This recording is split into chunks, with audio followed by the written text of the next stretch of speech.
With Season 5 over, I think it's time to talk about the problem with Miraculous Ladybug as a series. Gabriel Agreste has ceased being the main antagonist. Going forward, we're going to have new villains. And by the thumbnail of this video, you will already know that I'm totally blaming everything on Thomas Astruc. As showrunner and head writer for the series, there's a lot of writing problems that fall to his feet. Now, I'm not going to be commenting on his Twitter feed, I'm only commenting on his work for Miraculous.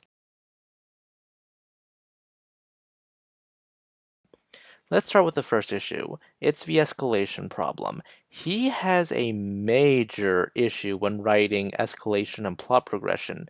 Miraculous fans have often complained about slow progression, but I think that's a symptom and not a direct cause. The cause is that escalation is often poorly constructed. Chloe's arc is probably the biggest offender here. She's a petty school bully, then she's a hero who never should have been, and then she's a supervillain. And then she's back to being a petty nuisance, and then she becomes dictator of Paris. Now, the petty school bully to accidental hero to supervillain can actually constitute an arc, but it's pretty clear that Astruc called it quits on Chloe after her stint as supervillain, relegating her to a petty annoyance before she becomes dictator of Paris. There wasn't even any build-up to this, she just became dictator of Paris because it fell into her lap. All she did was pick up the mayoral sash after her father resigned, yet we're led to believe that she is some kind of major threat after this. There was no build-up. I get that Astruc hates Chloe, but come on!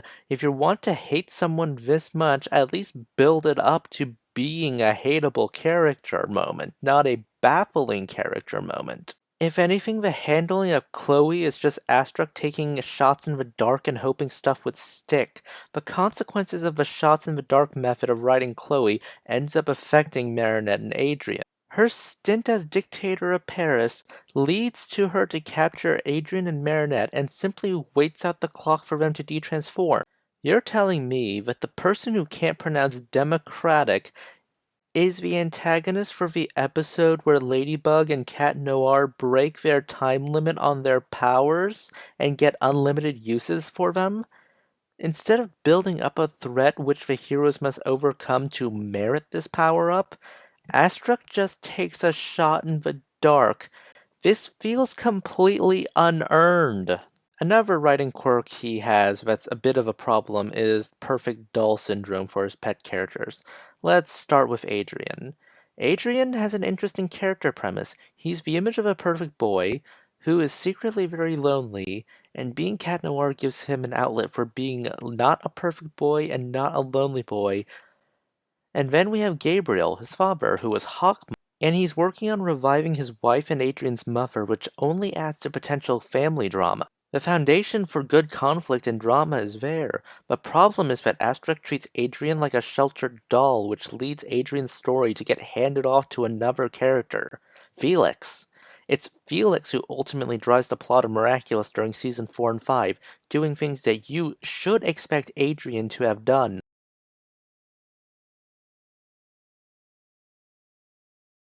He's the one who discovers his aunt's tomb.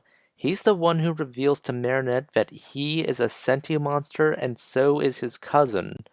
Astruc made it clear that he did not want to dirty up Adrien's image with all this snooping around and finding out what on earth his father has been doing. Ironically, it's the same image Gabriel wants to project onto Adrien, that of a perfect boy. Which raises the question, what exactly is there for Adrien to do in this series now? Well, if the season 5 finale is any indication, he does nothing. He's been stripped of any plot relevance he could have reasonably have. He doesn't even get the privilege, I can't believe it's a privilege and not an expectation, of finding out who his father is while he's still alive. Marinette is the one who confronts Monarch alone. Adrien is just that plot irrelevant. Astruc didn't want to give Adrien a character arc, so he decided to superimpose that arc onto another character.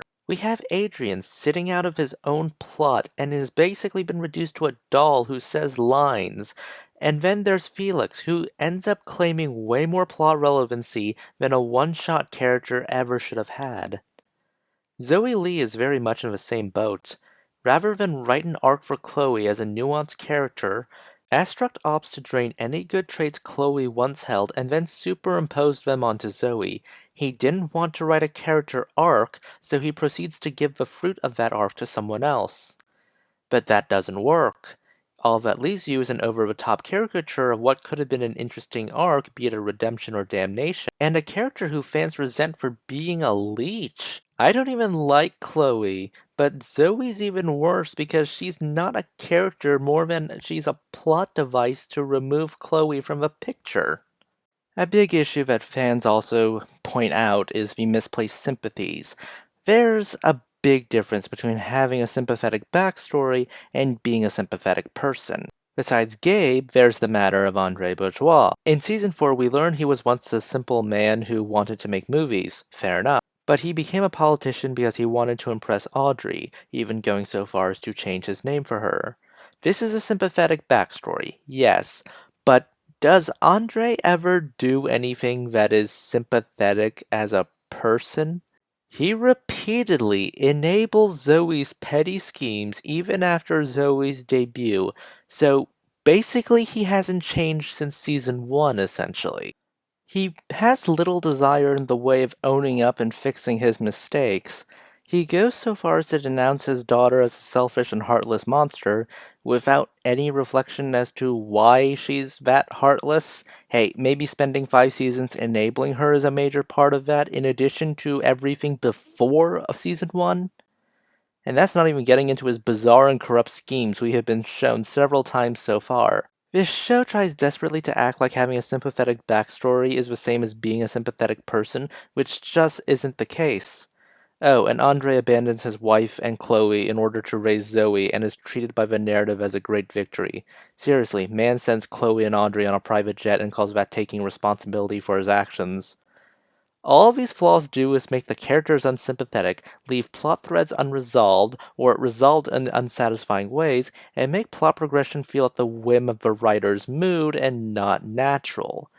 This makes the show one that can only be appreciated on an episode-to-episode basis, which is the last thing you want for a show that desperately attempts to have some kind of serialization. That's it for this video. Please consider liking, subscribing, and tipping the channel on Ko-fi. This is Cyril signing off.